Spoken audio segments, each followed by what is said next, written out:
नमस्कार, मैं कमलेश कबीर आपका एक बार फिर स्वागत करता हूं इस नए एपिसोड में। आज के इस एपिसोड में हम कांग्रेस पार्टी की तो बात करेंगे ही, लेकिन साथ में हम बात करेंगे एक बार फिर दलाल मीडिया की। और दलाल मीडिया की आप देखिए जिस तरीके से उनका काम करने का स्टाइल है,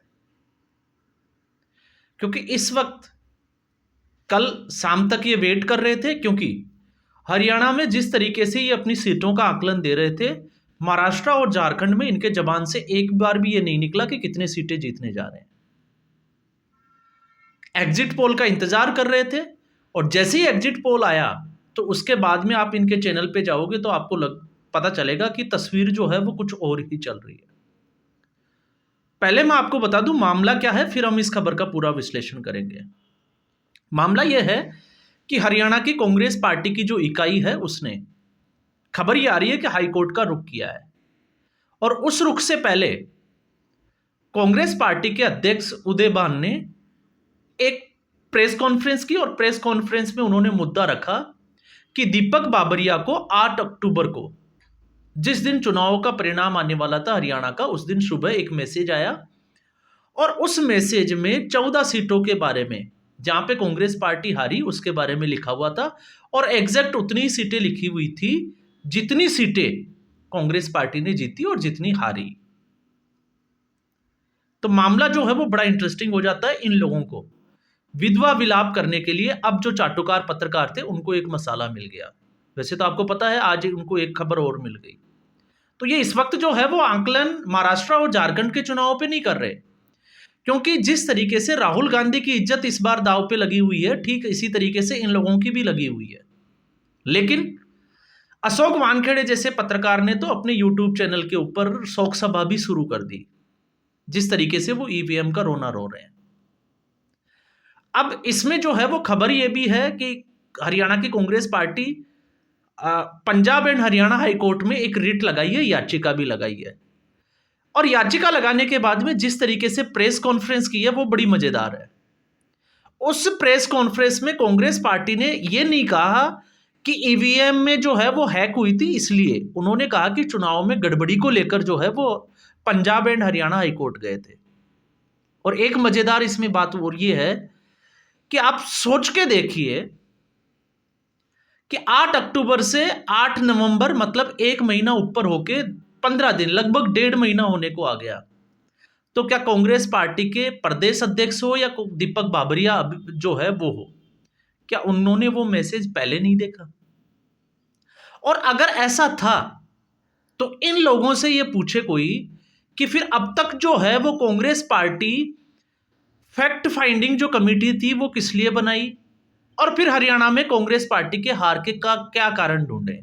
तो इन्होंने हार का एक कारण ढूंढा कि यहां पे लोग जो है वो अपने निजी हितों को, बड़े नेता जो है वो निजी हितों को ज्यादा महत्व दे रहे थे, और उसका तो हम जिक्र पहले ही कर चुके थे, चाहे दोनों तरफ से, चाहे हुड्डा की तरफ से हो या फिर कांग्रेस की सांसद जो कुमारी सैलजा है उसकी तरफ से हो। तो फिर फैक्ट फाइंडिंग कमेटी क्या कर रही थी? दूसरा, जो ये आकलन कर रहे हैं एग्जिट पोल का, तो कुछ लोग ऐसे भी थे जिन्होंने एक सटीक आकलन दिया था कि भारतीय जनता पार्टी की सरकार बनेगी, तो फिर उनका आकलन सही कैसे हुआ?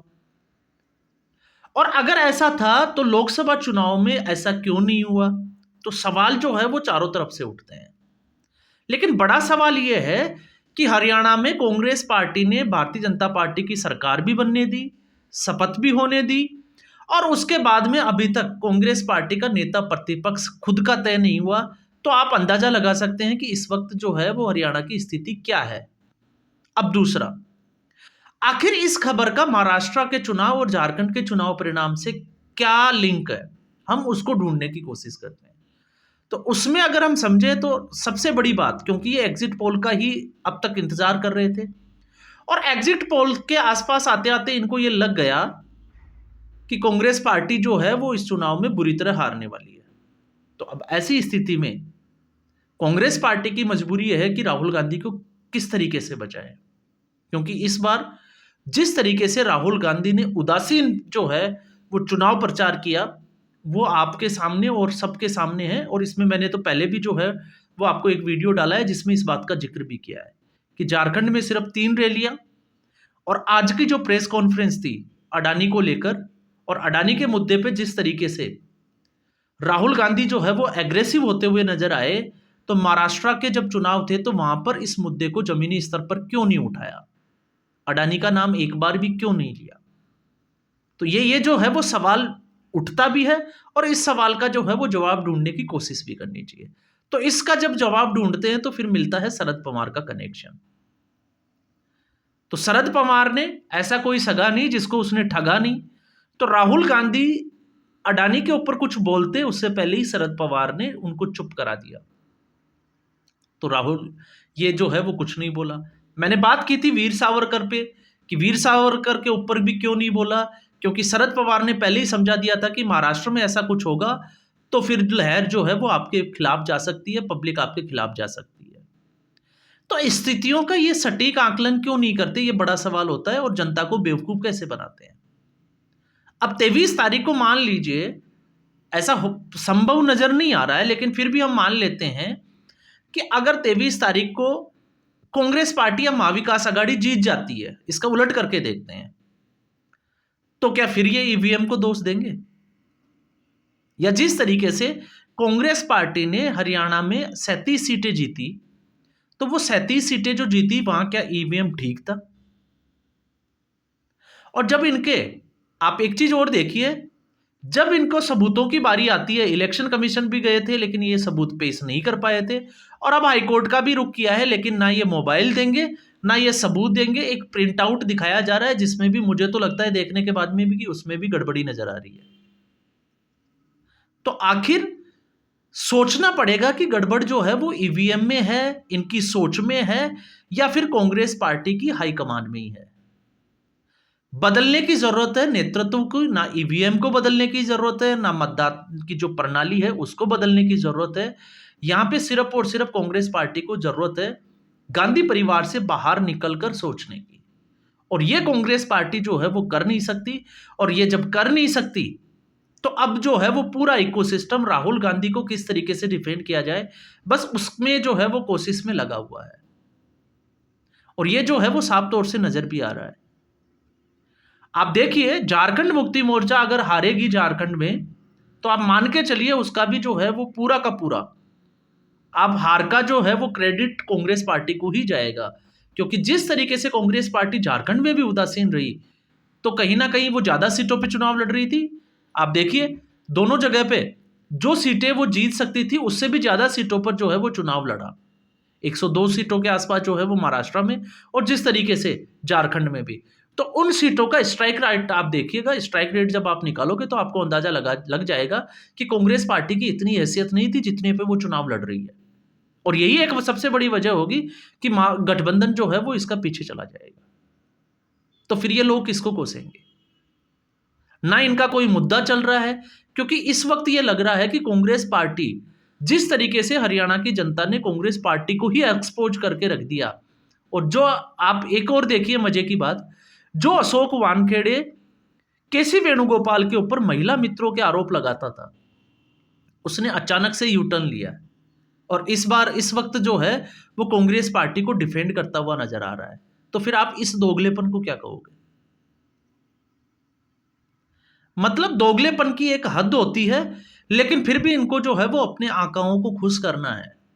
और आका कौन है ये इनको आप सभी को पता है। और अब सिचुएशन ये बनी हुई है कि इनकी हरकतों की वजह से मुझे नहीं लगता कि आने वाले समय में भारतीय जनता पार्टी इनको कोई घास डालने वाली है। तो इनकी हैसियत जो है वो उसी के आसपास। और अब तो जो है वो ये लोग डिबेट भी कर रहे हैं, और अब इन लोगों को जो है वो माला फेरते हुए नजर आ रहे हैं कि जिस कैसे भी जो है वो एग्जिट पोल या तो गलत हो जाए, और अगर एग्जिट पोल गलत नहीं हो तो फिर उससे पहले ये अपना ग्राउंड तैयार कैसे करे जिसमें ये अपने आप को भी बचाना है और मजबूरी में राहुल गांधी को भी बचाना है। क्योंकि अगर ऐसा नहीं होता है तो जिस तरीके से अभी ये ट्रोल हो रहे हैं, आपको पता है ये मामला जो है वो 23 नवंबर के बाद में कहां तक जाने वाला है। तो स्थितियां जो है वो मुझे लगता है अब आपको भी साफ साफ समझ में आ रही है कि हरियाणा विधानसभा चुनाव में क्या हुआ था। और कांग्रेस की फैक्ट फाइंडिंग कमेटी ने ये ढूंढा था कि उनके बूथ लेवल पे या जो कुछ जगहों पे जिला स्तर के ऊपर इनके पास प्रभारी ही नहीं थे।